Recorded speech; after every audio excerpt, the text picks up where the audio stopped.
Bonjour à tous, ici Ben Garneau. Quelque chose affecte le système solaire au complet. Alors, c'est une traduction que j'ai faite. Voici la vidéo en question.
Et voilà, c'est une vidéo très intéressante. Donc, ça prend 230 millions d'années pour que notre système solaire fasse le tour de la galaxie. À titre de comparaison, on sait que notre Terre, ça y prend 365 jours seulement pour faire le tour du Soleil. Donc, si on imagine que la vie d'un homme, c'est de 100 ans seulement, c'est absolument rien comparé à 230 millions d'années. Donc, la galaxie, c'est un tourbillon. Un tourbillon, par définition, c'est un phénomène violent. Qu'on prenne un tourbillon de poussière, un tourbillon dans un lac ou dans une rivière, un remous, un ouragan, une tornade. Alors, tout ce qui tourbillonne comme ça, c'est des événements violents. Cette vidéo décrit aussi une bonne description de ce qui peut causer toutes les anomalies climatiques qu'on vit depuis un certain temps. Et quand on parle de la nécessité d'adaptation pour les formes de vie sur notre planète, effectivement, les formes de vie sont obligées de s'adapter à des changements aussi majeurs que ça. Bon, voici à quoi ressemble notre galaxie en théorie, mais voici à quoi elle ressemble en réalité. Alors, c'est une information que j'ai trouvée sur un site que je vais vous présenter. Ok, je l'ai, c'est sur space.com, donc ça a été mis en ligne en septembre 2011. Par contre, c'est une information qui est nouvelle pour moi. Donc, en résumé, il y a quelques centaines de millions d'années, et cet événement-là a lieu encore aujourd'hui au moment où on se parle. Il y a une galaxie naine du nom de Sagittaire qui est entrée en collision avec notre Voie lactée. Alors, c'est une traduction qui a cours depuis des centaines de millions d'années. Donc, c'est une information que j'ai découvert la semaine dernière et ça m'a rappelé un ancien article que j'avais déjà lu vers 2011-2012, la ceinture de photons. Donc, notre système solaire se dirige vers une ceinture de photons. À l'époque, j'en avais même pas parlé sur mon blog parce que j'étais incapable d'interpréter qu'est-ce qui peut causer une ceinture de photons à l'intérieur de notre galaxie. Et bien maintenant, j'ai la réponse. Donc, ces changements-là vont nécessiter une adaptation pour toutes les formes de vie sur la Terre. Effectivement, il y a quelques jours, j'avais écrit un article, La Planétique, c'est l'évolution des espèces. Alors, dans cette vidéo-là, pour la première fois, les scientifiques ont découvert de l'ADN à 4 hélices dans des cellules humaines. Alors, normalement, de l'ADN, ça a toujours 2 hélices, jamais 4. Alors, effectivement, il y a les créatures terrestres qui vont devoir s'adapter à des nouvelles conditions de vie. Pendant ce temps-là, les catastrophes naturelles ne cessent d'augmenter. On voit des inondations majeures dans des endroits où normalement c'est le désert. Normalement, les médias y en parlent même pas. Ils essayent qu'on ne soit pas trop au courant des changements climatiques majeurs qu'on constate.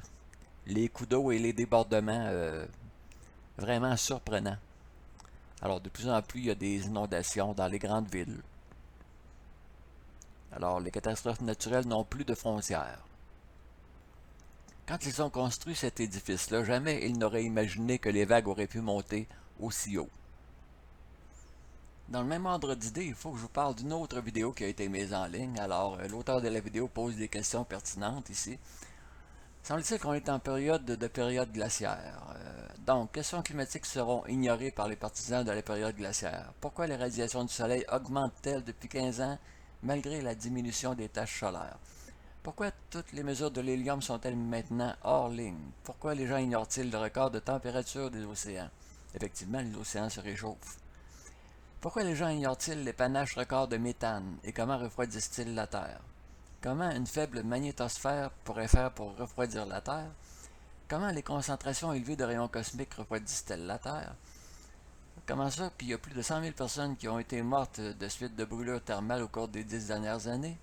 Pourquoi avons-nous de nouveau des incendies hors de contrôle en décembre et si nous nous approchons vers une ère glaciaire? Pourquoi les océans deviennent-ils si chauds? Ce sont des questions pertinentes, effectivement. Maintenant, quelques images qui viennent de la même vidéo. Alors, pourquoi le Soleil nous envoie-t-il plus de rayonnement?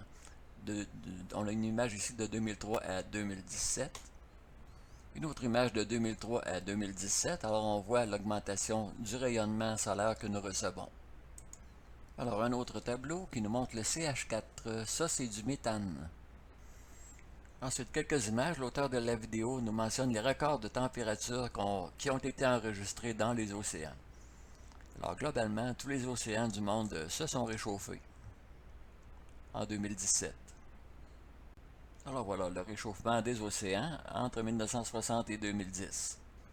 Évidemment, j'aurais bien aimé que l'auteur de la vidéo nous mette ses sources d'informations pour qu'on puisse lire les liens, mais il ne l'a pas fait. Dommage. Deux dernières images. Des cratères d'évacuation du méthane. Alors le méthane sort du sol. Et sous les océans, eh bien, ça fait encore des cratères, des points de sortie du méthane. Pour terminer la vidéo, pourquoi y a-t-il des retraits océaniques importants et aussi des débordements océaniques importants de plus en plus souvent? Alors la petite image à gauche avec des X sur la carte géographique, c'est les endroits où il y a eu des grosses anomalies comme ça dans les vagues. Un retrait océanique au milieu qu'on peut voir et finalement un gros débordement océanique sur l'image de droite. Voici une dernière vidéo, donc mise en ligne le 17 novembre. Donc, d'après cet article, une étude sismique révèle qu'il y a une grosse quantité d'eau qui est siphonnée à l'intérieur de la Terre. La Terre est en train de boire ses propres océans. Alors, il y a des mouvements sous la surface du sol, là, très intéressant. Encore un article qui en parle. Ici, on dit que les mouvements très lents de collision de plaques tectoniques sous les océans envoient 3 fois plus d'eau que estimé précédemment. Bon, est-ce que c'est une bonne explication pour expliquer les retraits océaniques et les débordements océaniques? Alors peut-être, ce sera à vous de décider si ça a de l'allure ou non. C'est peut-être une information intéressante à rajouter à la théorie des noyaux d'étoiles de Claudia Albers. Bon, deux courtes informations pour terminer. Alors, une autre vidéo qui a été mise en ligne le 15 novembre. La ville de Naples, en Italie, est située entre deux volcans, le Vésuve et un supervolcan là, qui a été découvert récemment. Alors, Naples est entre deux dangers potentiels, mettons. Si vous voulez voir la vidéo, j'ai mis le lien dans la section description qui accompagne la vidéo. Concernant le Yellowstone, un document du USGS, un document quand même assez récent. Alors, le Yellowstone est rendu au 21e rang parmi les volcans à surveiller. Alors, rouge, c'est risque très élevé. Jaune, c'est risque élevé. Alors, la raison qu'on donne Yellowstone, on dit récurrent earthquake, tremblement de terre récurrent, déformation de sol à partir de 1980 jusqu'à maintenant. Une autre information, c'est dans Californie. Alors, il y a une route et une rail de chemin de fer qui sont menacés par des dômes volcaniques. Alors, c'est des petits dômes, ça sort du sol. Ce qu'on peut voir aussi un peu plus tard dans la vidéo, c'est qu'ils appellent ça des bols de boue. Alors, c'est des trous dans le sol et il y a de la boue qui est en train de bouillir. Alors, c'est très chaud évidemment. La température pour que ça boue comme ça, c'est 100 degrés Celsius. Alors, il y a une autoroute et une voie de chemin de fer qui sont menacées de fermeture parce que ce phénomène-là s'égrandit. C'est un phénomène qui prend de l'ampleur.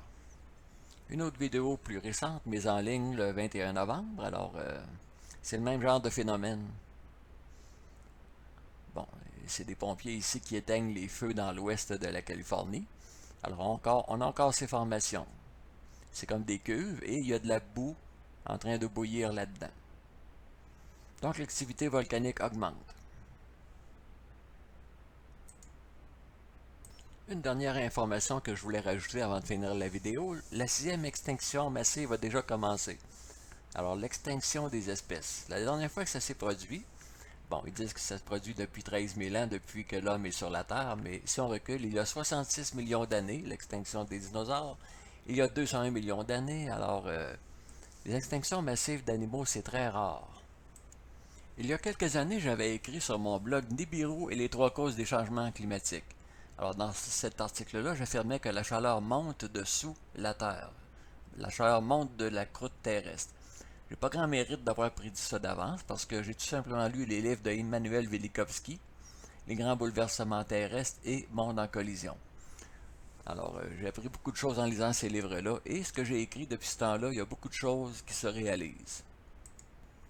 Donc, au point de vue climat et environnement, 2018 a été pire que 2017, 2019 sera pire que 2018, parce que ce qui se passe actuellement, c'est en constante augmentation. augmentation de l'intensité et augmentation de fréquence des dérèglements climatiques et des catastrophes naturelles.